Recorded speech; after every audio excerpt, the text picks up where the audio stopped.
out your phones and do that, then you would understand. If you ask the grandmothers, they understand why I am the noisy Naija Paediatrician. So I just want to have a quick exercise. Any more questions for me, Alex?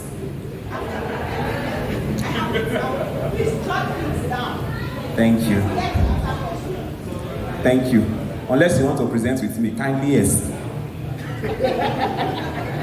Escort yourself. Thank you, Alex. So I just want to have a quick exercise. I want to find out which of you are Cerelac babies and which of you are Akamu babies. Wherever you go, whatever you see,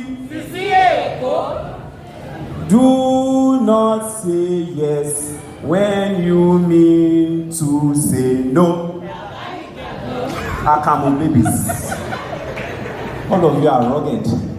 Nobody here is a Cerelac baby except myself, of course. So thank you so much for having me. My name is Dr. Ayodele Renner. I'm a consultant pediatrician, even though I don't look that way. Even though height-wise, I'm very close to my constituency members. Remain small, they'll be taller than me, especially if they're taking Cerelac Junior. So, have you guys tried Cerelac Junior and Ewedu? Who is ready to try Cerelac Junior and Ewedu today? I see hands are up, you see you guys are adventurous. I'm talking about nutrition for children, 3 years and above. Now, nutrition is a very important aspect of the life of any child because, of course, nutrition is how they get nutrients to grow and stay healthy. So, next slide. So, of course, that's me, and that's what I do. I make noise and I carry this megaphone around like evangelism for child health. Next slide, please. So, of course, food. Glorious food. Food makes us happy. If there is any food that you eat that makes you miserable, I don't know why you are eating it, except they tell you that, oh, it's healthy. But at the end of the day, if food is healthy for you and it's palatable, even if it's not palatable, at least you've decided that despite this unpalatability, I'm going to eat it, and so there's some kind of happiness involved. But food always should make you happy. So next slide. So what about, previous slide. So let's talk about children 3 years and above. Now, in terms of development, they're a very unique group of people. So now they have become mobile. So they are no longer those babies that you carry around and okay, they can't really crawl yet.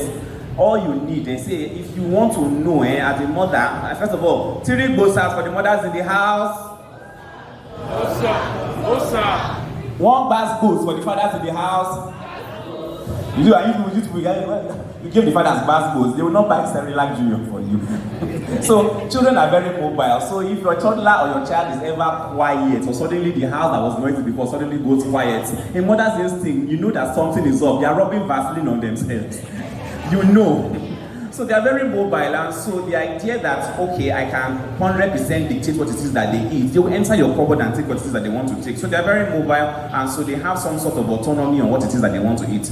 And 2, they are verbal, so they can demand.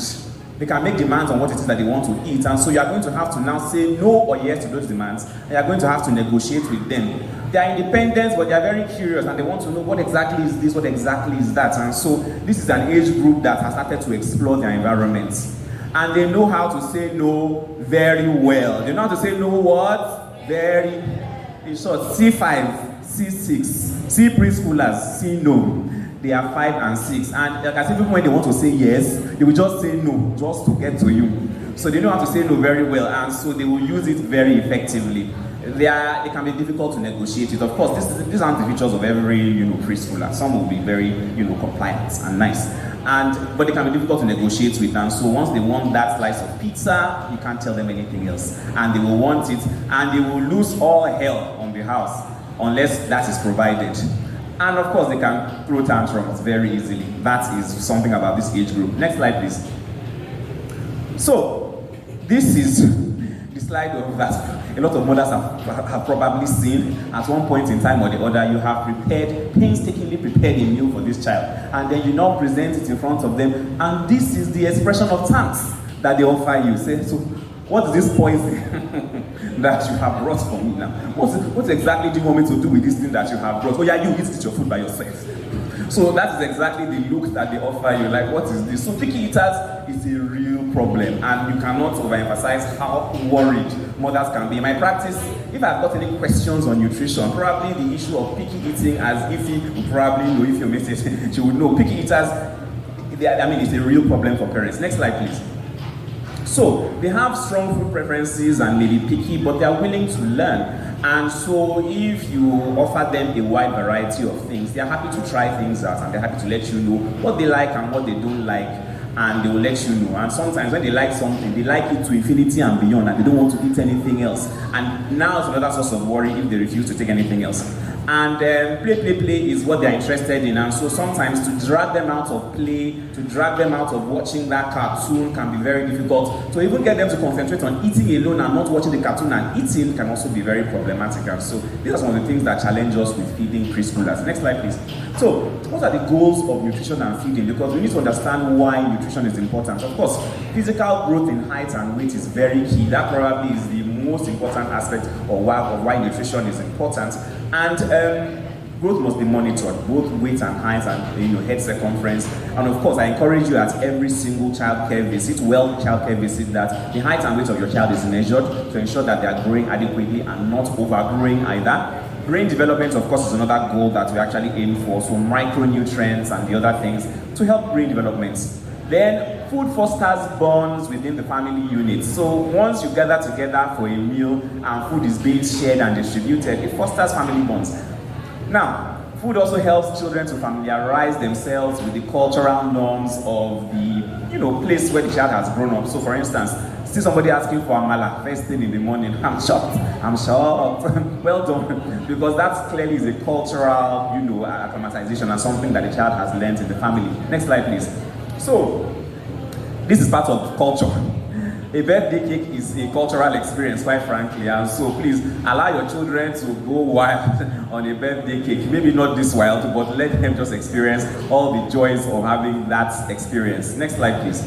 Okay, now we're going to talk very briefly about foods to give, and this is a recommendation by most pediatric associations about how a plate should look. So for instance, this goes for everybody really, not just for children. And so if this is a plate of food, what you have here is that half of the plate should be fruits and vegetables, then 1/4 should be carbohydrates or grains, and then the other quarter should be protein. So the idea that it will be rice, and then stew, and then one meat, and then no vegetable, and then small stout.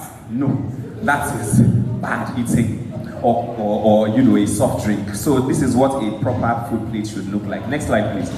So of course you have food groups, and I think nutritionists and scientists have moved from the point of describing food as carbohydrate, protein, fat and oil, mineral. So we talk about it more along the lines of what food groups can you actually buy in the market. It makes it a bit more tangible. So you can buy fruits and vegetables, you can get bread, cereals and other starches, and then you can get milk and milk products, food containing fats and foods containing sugar, and then you can have meat, fish and other protein alternatives. Next slide, please.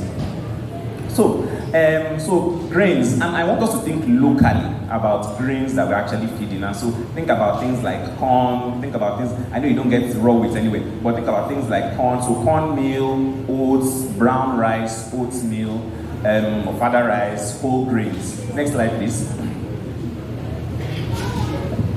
Okay, next slide, please.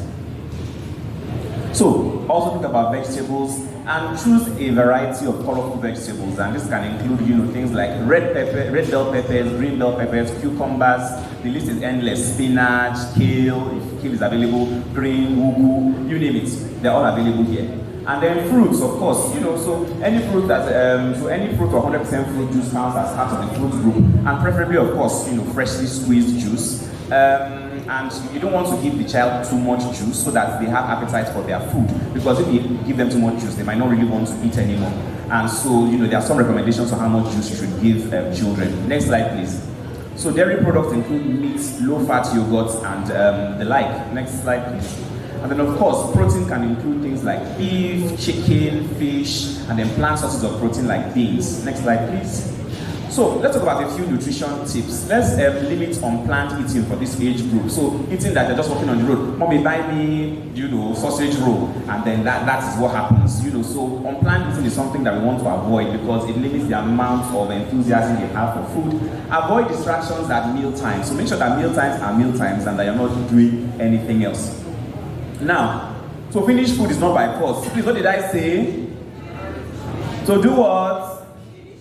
To finish food is not by force, because the problem is that we want to just sit over the child and make sure that every grain of rice must disappear from the plate. But that really is not the best way to do it, because children have a stomach capacity, and trying to make them exceed that actually can be problematic. And then once food is associated with, if I open my eyes and your food is not finished and your plate is not clear, then food time becomes a combative time, and they begin to review food, and you, as those people that make my life miserable. So allow them to finish what they can. It's better for them to ask for a second helping than for you to overload the plate and then they can't finish it, and then it becomes problematic for them to actually finish, and then you become that person that wants to overfeed them.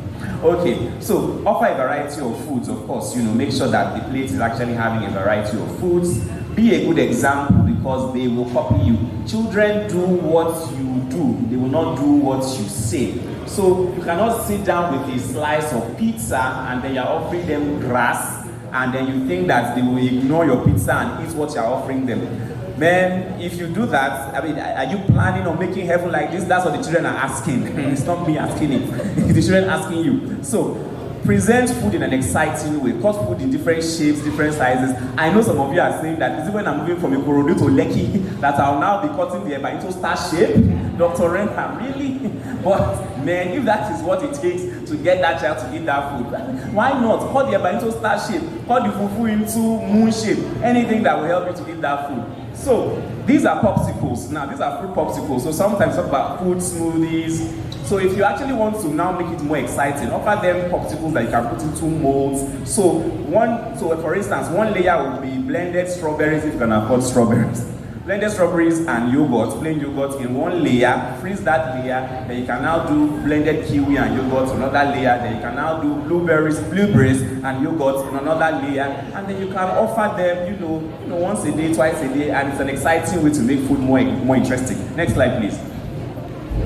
So, make mealtime specific and regular. Try to limit screen time a day to less than 2 hours. I know that with the pandemic, we've had to do things like education online, but try to limit your screen time for children to less than 2 hours in a day. That's for non-educational, because somehow excessive screen time discourages physical activity, and if children are not physically active, they kind of lack appetite for food because they are not utilizing the energy that they are taking in. Avoid processed foods and sweets, but allow them once in a while. Don't demonize sugar in front of your children, because somehow they will go and look for it elsewhere. They will go to parties at school, they will go to their friends' parties, and they will still have the sugar that you are not giving them in the house anyway. So please offer them sugar in limited quantities and make it at regular intervals so that they know when to expect it and they don't develop a bad relationship with sugar.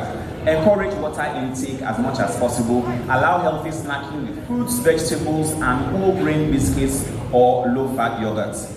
Next slide, please. Of course, screen time. A lot of us, when you don't want any headache, if you are not going to go and hide in the toilet as a mom, you just give them your phone. You know that you don't own your phone. The children own the phone, so just give them your phone, and you know that for that 1 hour that they are watching Coco Melon, your life is okay.